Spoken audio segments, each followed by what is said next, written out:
Hello all the dear viewers, welcome to our channel school journey with SS. So మనము మన free revision test సిరీస్లో భాగంగా arithmetic complete చేసుకొని ఉన్నాము మ్యాథ్స్కి సంబంధించి. ప్రజెంట్ అయితే మనము క్షేత్ర గణితం అనేటువంటి చాప్టర్లో అయితే ఉన్నాము. Okay, mensuration.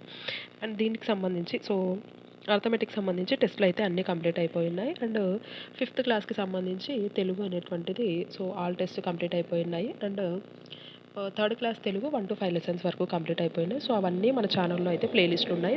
కొత్తగా మన ఛానల్కి వచ్చిన వారు ఎవరైనా తెలియని వాళ్ళు ఉంటే ముందుగా మన ఛానల్ అయితే సబ్స్క్రైబ్ చేసుకోండి for more test series. And అన్ని ప్లేలిస్ట్లని ఓపెన్ చేసుకొని మీరు అన్ని టెస్ట్లు అయితే రాసేసేయండి. ఓకేనా.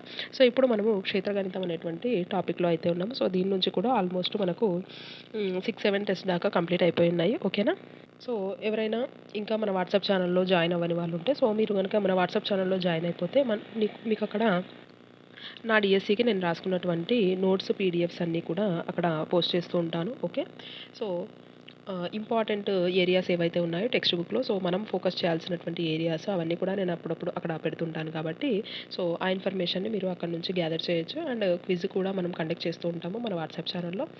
మీరు అన్నిటినీ అక్కడ రాసుకోవచ్చు. అండ్ ఇంకోటి, కొత్తగా మన ఛానల్కి వచ్చిన వారు ఎవరైనా ఉంటే నేను నా డిఎస్సికి నేను ఎలా ప్రిపేర్ అయ్యాను అనేటువంటిది నా ఇంట్రడక్షన్ వీడియో కూడా ఉంది. మీరు అక్కడ నుంచి మీరు మీ డిఎస్సికి ఎలా ప్రిపేర్ అవ్వాలి అనేటువంటి నా డిఎస్సిలో నాకు ఎన్ని మార్క్స్ వచ్చాయి అండ్ నా టెట్లో నాకు ఎన్ని మార్క్స్ వచ్చాయి, నేను డిఎస్సికి ఎలా ప్రిపేర్ అయ్యాను అనేటువంటిది నా ఇంట్రడక్షన్ వీడియో కూడా ఉంది. ఎవరైనా చూడని వాళ్ళు ఉంటే అది కూడా చూసేసేయండి. అండ్ ఇంకోటి, నేను సబ్జెక్ట్స్ని ఎలా డివైడ్ చేసుకొని చదవాలి అనేటువంటిది ఒక టైం టేబుల్ వీడియో కూడా చేసున్నాను. ఓకేనా. ఎవరికైనా ప్రిపరేషన్ అనేటువంటిది ఎలా స్టార్ట్ చేయాలి ఆర్ మిడిల్లో ఉన్నాము దాన్ని ఎలా కంటిన్యూ చేయాలి అనేటువంటిది, రివిజన్లో ఉన్నాము రివిజన్ ఎలా చేయాలి అనేటువంటిది ఎవరికైనా అవగాహన లేకపోతే మీరు టైం టేబుల్ వీడియోని కూడా చూసేసి దాని ప్రకారంగా మీరు సబ్జెక్ట్స్ అనేటువంటివి డివైడ్ చేసుకొని ఎలా ప్రిపేర్ అవ్వాలి అనేటువంటిది నేను అక్కడ చేసున్నాను వీడియో. దాన్ని కూడా ఎవరైనా చూడని వాళ్ళు ఉంటే చూసేసేయండి. ఓకేనా.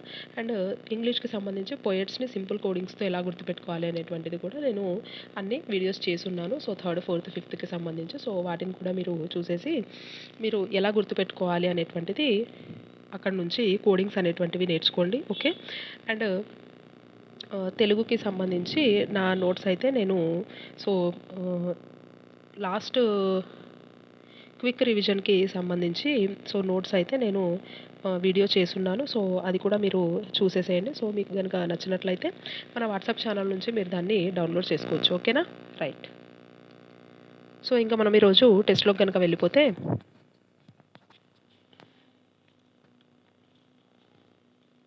ఫస్ట్ క్వశ్చన్ అబ్జర్వ్ చేస్తే 30 సెంటీమీటర్ల పొడవు 28 సెంటీమీటర్ల వెడల్పు కలిగినటువంటి దీర్ఘచతురస్రంలో ఇమడగలిగినటువంటి అతిపెద్ద వృత్త వైశాల్యం ఎంత. ఓకేనా. అతిపెద్ద వృత్త వైశాల్యం ఎంత. కొలతలు కనుక చూస్తే ఏంటంటే దీర్ఘచతురస్రం. దీర్ఘచతురస్రంలో 30 సెంటీమీటర్ల పొడవు ఉందంట, 28 సెంటీమీటర్ల వెడల్పు ఉందంట. దీనిలో ఇమడగలిగినటువంటి అతిపెద్ద వృత్త వైశాల్యం ఎంత అంటున్నారు. ఇప్పుడు ఈ దీర్ఘచతురస్రంలో మనం ఒకవేళ వృత్తాన్ని ఇలా గనక గీసామనుకోండి, ఇది వృత్తం అవుతుందా. ఇది వృత్తము అవ్వదు. ఓకేనా. దీర్ఘచతురస్రంలో మనం వృత్తం గీయాలంటే అది ఎంతవరకు అయితే దాని యొక్క షేప్లో రాగలుగుతుందో అంతవరకు గరిష్టంగా మనము గీయొచ్చు. ఓకేనా. దాని యొక్క వృత్త వైశాల్యం ఎంత అంటున్నారు. ఇప్పుడు కనుక చూస్తే ఈ వృత్త వైశాల్యం, వృత్త వైశాల్యానికి ఫార్ములా మనకు తెలుసు కదా. πr² = π అంటే 22/7 ఇంటూ r². r² అంటే r ఇంటూ r కదా. దీని నుంచి మనం r ఎలా ఫైండ్ అవుట్ చేయాలి అని అంటే, మనం ఒకసారి అబ్జర్వ్ చేస్తే ఈ పార్ట్ ఉంది కదా. ఈ 28, ఇక్కడ నుంచి ఇక్కడికి ఎంత డిస్టెన్స్ ఉంటుందో దీంట్లో కూడా ఇక్కడ నుంచి ఇక్కడికి అంతే డిస్టెన్స్ ఉంటుంది కదా వృత్తంలో. ఓకేనా. అప్పుడు ఇది ఏమవుతుంది, వ్యాసం అవుతుంది. ఈ చివరి నుంచి ఈ చివరకు వ్యాసం అవుతుంది. వ్యాసం ఎంత, 28 సెంటీమీటర్లు. దీని నుంచి మనము వ్యాసార్థాన్ని ఈజీగా ఫైండ్ అవుట్ చేయొచ్చు కదా. వ్యాసార్థం ఏమవుతుంది అని అంటే ఈ 28లో హాఫ్ అవుతుంది. ఓకే. 28లో సగం అవుతుంది. అప్పుడు ఎంత అవుతుంది అని అంటే 14 అవుతుంది. ఓకే. 14 × 14 స్క్వేర్ కాబట్టి 2 times. Okay. Right. 7 1s are 7 2s are right. 2 2s are 4, 2 2s are 4 అవుతుంది. Into 14 into 14. 14 4s are 56 అవుతుంది. మళ్ళీ 14 4s are 56 అండ్ ఒక 5 యాడ్ చేస్తే మనకు 61 అవుతుంది. Okay. So 61 centimetre square is the answer, రైటా? సో 30 సెంటీమీటర్లు 28 సెంటీమీటర్లు పొడవు వెడల్పులుగా కలిగినటువంటి దీర్ఘచతురస్రంలో ఇమడగలిగినటువంటి అతిపెద్ద వృత్త వైశాల్యం ఏమవుతుంది అంటే 616 centimetre square is the answer, right?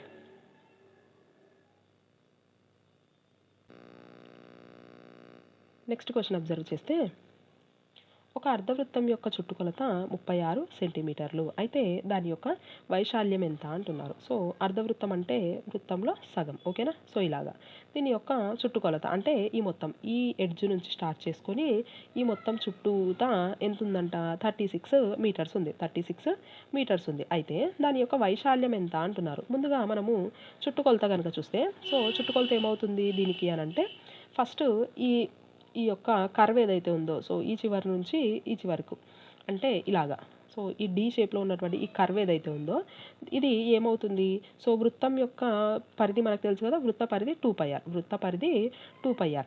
ఈ 2πrలో ఇదేమవుతుంది సగం అవుతుంది, అవునా? సో ఇది మనకు సో ఇది ఇంత అనమాట. సో ఇది ఇంత ఏమవుతుంది ఇది సగం అవుతుంది, అవునా?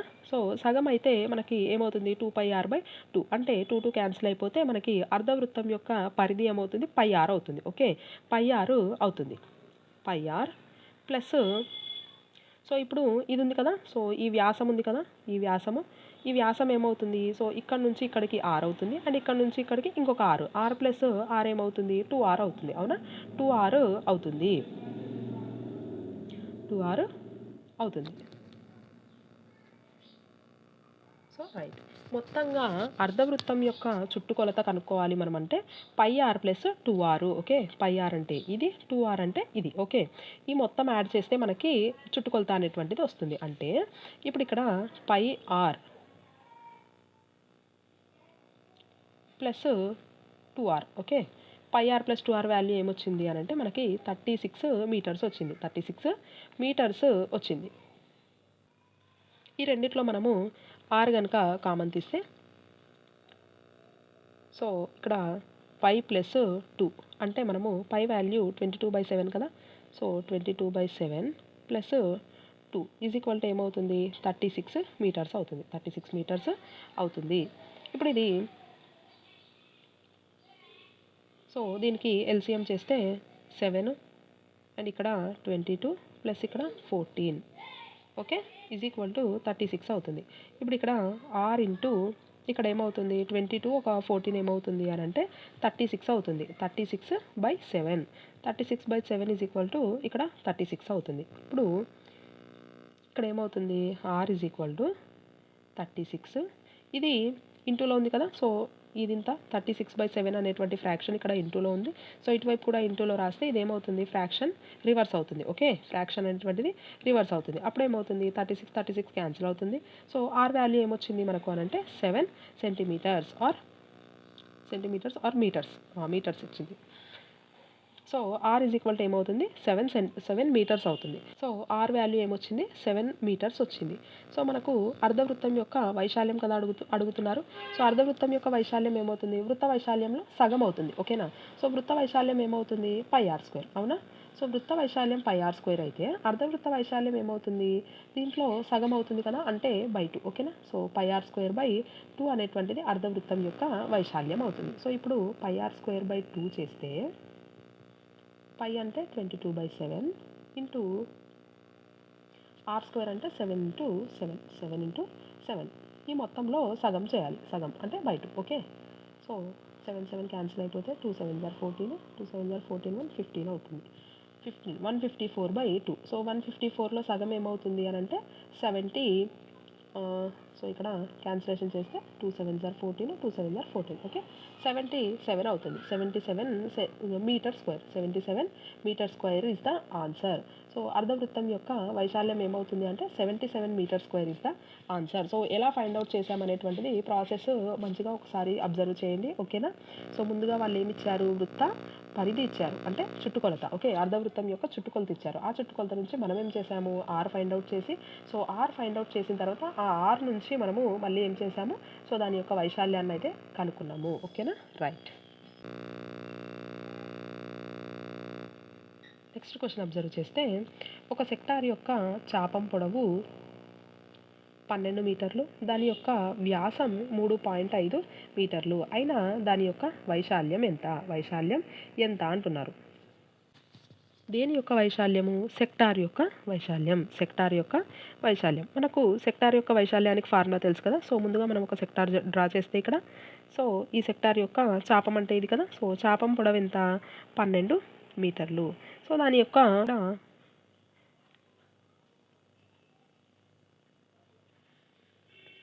సో రైట్, ఇది వ్యాసం అని పడింది. సో ఇక్కడ వ్యాసార్థం నాన్న ఇది. ఓకే రైట్, ఇది వ్యాసార్థం. ఓకేనా. సో దీని యొక్క వ్యాసార్థం ఎంత? 3.5 మీటర్స్ అండ్ 3.5 మీటర్స్. ఓకేనా. అయితే దాని యొక్క వైశాల్యం ఎంత? సో సెక్టార్ వైశాల్యానికి ఫార్ములా ఉంది. సో అందరూ గుర్తుపెట్టుకోవాలి. సెక్టార్ వైశాల్యం A = LR/2. LR/2. So L అంటే ఏంటి అని అంటే చాపం యొక్క పొడవు 12 ఇంటూ R అంటే మనకు సో వ్యాసార్థం ఎంత ఇచ్చారు? 3.5 మీటర్స్ ఇచ్చారు. 3.5 మీటర్స్ బై 2. ఓకేనా. So 2 1s are 2, 2 6 are 12. మొత్తంగా మనకు 3.5 ఇంటూ 6 అవుతుంది. సో దీన్ని కనుక మల్టిప్లై చేస్తే so 6 5s are 30, 6 3s are 18, 21 అవుతుంది. అంటే 1 డిజిట్కి ముందు పాయింట్ ఉంది కాబట్టి సో ఇక్కడ మనం పాయింట్ పెడితే ఏమొస్తుంది అని అంటే 21 centimetre square is the answer. ఓకేనా. So 21 centimetre square is the answer. Right. ఈ యొక్క చాపం యొక్క వైశాల్యం ఎంత అనంటే ఈ సెక్టార్ యొక్క వైశాల్యం ఎంత అనంటే 21 centimetre square is the answer. Right. So ఈ ఫార్ములా ఒకటి మనము మంచిగా గుర్తుపెట్టుకున్నామంటే సో LR/2. సో ఇది ఒక ఫార్ములానే ఉంటుంది సెక్టార్కి. ఇది గుర్తుపెట్టుకున్నామంటే మనం ఈజీగా ఆన్సర్ అయితే చేయొచ్చు. నెక్స్ట్ క్వశ్చన్ అబ్జర్వ్ చేస్తే ఒక వృత్త వ్యాసార్థాన్ని 30% పెంచితే దాని యొక్క వైశాల్యంలో పెరుగుదల శాతం ఎంత అంటున్నారు. సో ఇక్కడ చూస్తే వృత్త వ్యాసార్థాన్ని 30% పెంచితే వైశాల్యంలో పెరుగుదల. సో వైశాల్యం అంటే πr² కదా. πr² అంటే మనం కాన్స్టెంట్ వాల్యూస్ని తీసుకోమంటే పై అనేది తీసుకోం. సో r² కదా. r² అంటే మనం 2 టైమ్స్ వేస్తాం. ఓకే, స్క్వేర్ కాబట్టి 2 టైమ్స్ వేస్తాం. ముందుగా 100 ఉంది అనుకుంటాం. ఎంత పెంచుతున్నాము? 30% పెంచుతున్నాం. పెంచితే 130/100 కదా. సో 130/100 r² కదా. ఓకేనా. r². సో స్క్వేర్ అంటే 2 టైమ్స్ వేయాలి. Okay, into 130/100. సో ప్రీవియస్ టెస్ట్లో కూడా సో ఈ దీర్ఘచతురస్రాలు టాపిక్కి సంబంధించినటువంటి టెస్ట్లో కూడా సో ఒక క్వశ్చన్ ఇలాగే మనం ఒకటి చేసామన్నమాట. సో భుజం యొక్క పొడవును కనుక మనము ఇంత శాతం పెంచితే సో దాని యొక్క వైశాల్యంలో ఎంత శాతం మార్పు వస్తుంది అనేటువంటిది ఒక క్వశ్చన్ చేస్తున్నాము. సో అది ఆన్సర్ సో ఆ సొల్యూషన్కి సంబంధించి ఒకరు కమెంట్ చేస్తున్నారు. సో డౌట్ ఉంది ఎందుకు 2 టైమ్స్ వేసుకున్నాము అని. సో ఇక్కడ మనకి ఇలా స్క్వేర్ వచ్చినప్పుడు కాన్స్టెంట్ అనేది తీసుకోము. సో మనము వేరియబుల్స్లో ఇలా స్క్వేర్ వచ్చినప్పుడు ఇలా 2 టైమ్స్ అనేది వేసుకుంటాం. ఓకేనా. సో అది సింపుల్ సొల్యూషనే. సో పెద్దగా ఇబ్బంది పడాల్సినటువంటిది ఏమీ లేదు. ఓకేనా. మీరు ఒకసారి కనుక మళ్ళీ సొల్యూషన్ని చూడండి. సో అర్థం కాని వాళ్ళు. రైటా. సో ఇప్పుడు దీన్ని క్యాన్సిలేషన్ చేస్తే 2 zeros 2 zeros 0 0 0 0 13 13s are 169. Okay, ఎంత అవుతుంది? 169 అవుతుంది. 100 ఉన్నది కాస్త ఏమైంది? 169 అయింది. అంటే 69% అనేటువంటిది పెరిగింది. ఓకేనా. సో 69% అనేటువంటిది పెరుగుదల ఏర్పడింది. ఓకేనా. రైట్. నెక్స్ట్ క్వశ్చన్ కనుక అబ్జర్వ్ చేస్తే 2 వృత్త వ్యాసార్థాల నిష్పత్తి 3:4 అయితే వాటి యొక్క వ్యాసాల నిష్పత్తి పరిధుల నిష్పత్తి ఎంత అంటున్నారు. ఓకేనా. వ్యాసము మరియు పరిధి రెండు కావాలంట. ఒకసారి చూస్తే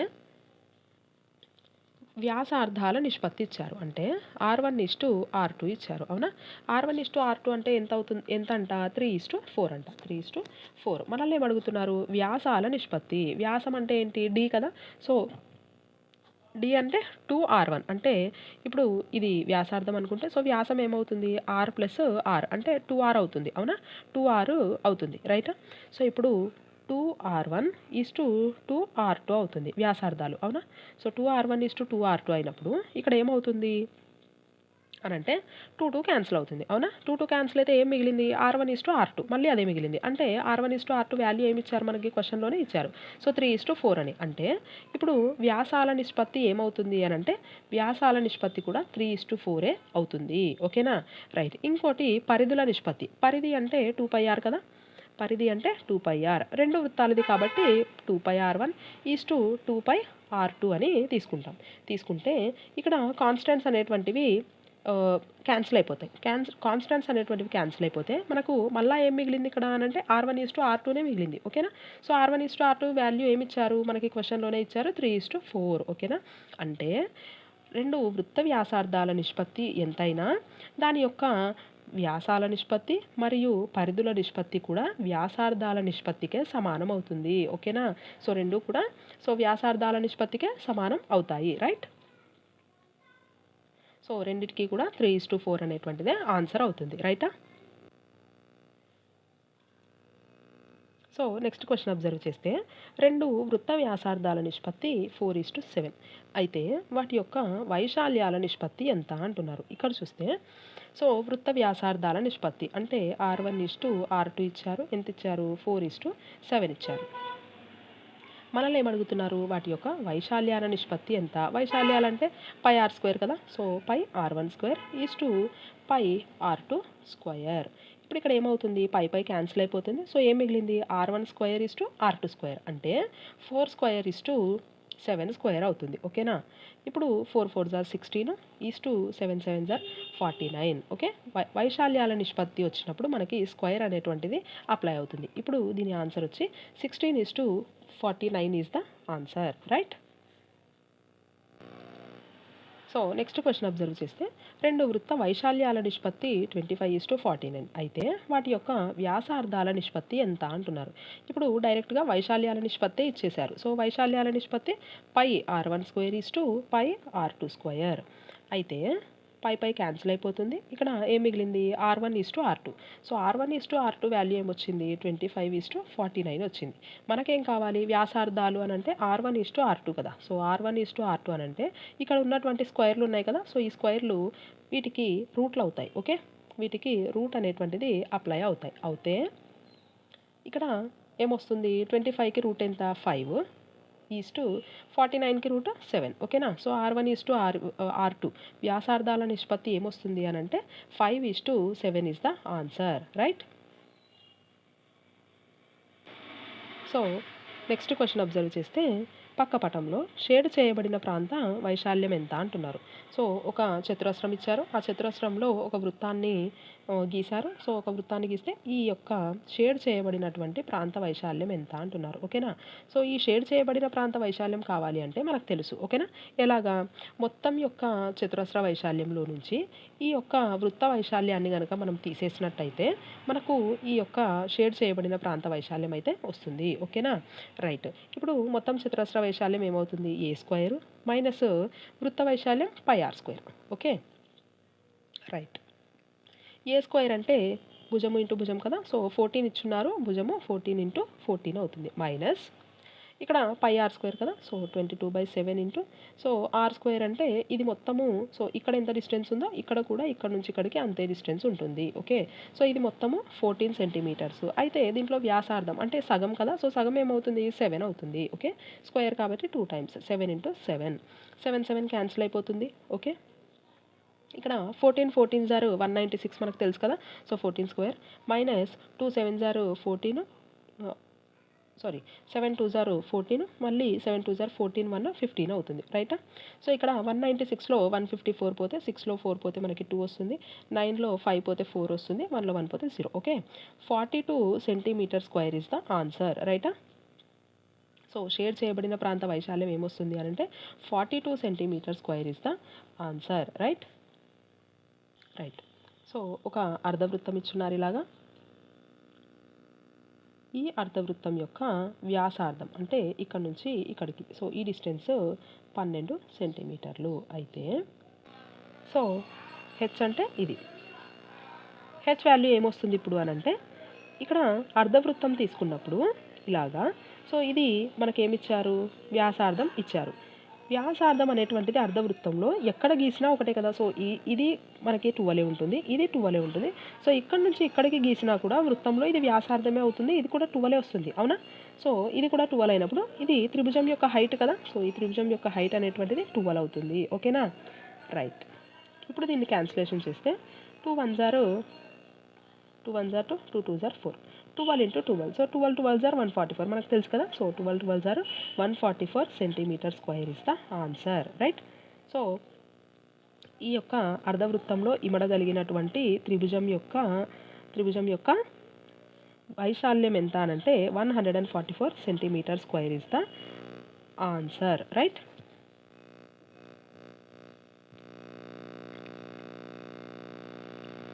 సో నెక్స్ట్ క్వశ్చన్ అబ్జర్వ్ చేస్తే, ఒక వృత్తాకార గడ్డి మైదానం యొక్క చుట్టుకొలత 352 మీటర్లు అయితే ఆ గడ్డి మైదానాన్ని చదును చేయడానికి చదరపు మీటర్కు 10 రూపాయల చొప్పున ఎంత ఖర్చు అవుతుంది అంటున్నారు. ఓకేనా. సో ఈ క్వశ్చన్ని నేను ఈరోజు టెస్టులో భాగంగా మీకే ఇస్తున్నాను. ఓకేనా. సో ఈ క్వశ్చన్ అందరూ చేసి ఆన్సర్ అనేటువంటిది కమెంట్ చేయండి, రైటా. సో ఆన్సర్ అనేటువంటిది కామెంట్ చేయండి, రైట్. సో ఈ క్వశ్చన్ ఈరోజు టెస్ట్లో భాగంగా ఇది మీకే అనమాట, రైటా. సో ఇది ఇవాల్టి టెస్ట్ అన్న. సో నెక్స్ట్ టెస్ట్లో మనం మళ్ళీ కలుద్దాం. సో టెస్ట్ని అందరూ అటెంప్ట్ చేయండి, చివరి దాకా రాయండి. సో ఈ క్వశ్చన్ని అందరూ చేయండి, ఓకేనా. సో వీడియోని లైక్ చేయండి, మీ ఫ్రెండ్స్కి షేర్ చేయండి. సో మన ఫ్రీ ఆపర్చునిటీని ఎక్కువ మంది యూస్ చేసుకునేలాగా సో మీరైతే చేయండి, ఓకేనా, రైట్. సో నెక్స్ట్ టెస్ట్లో మనం మళ్ళీ కలుద్దాం.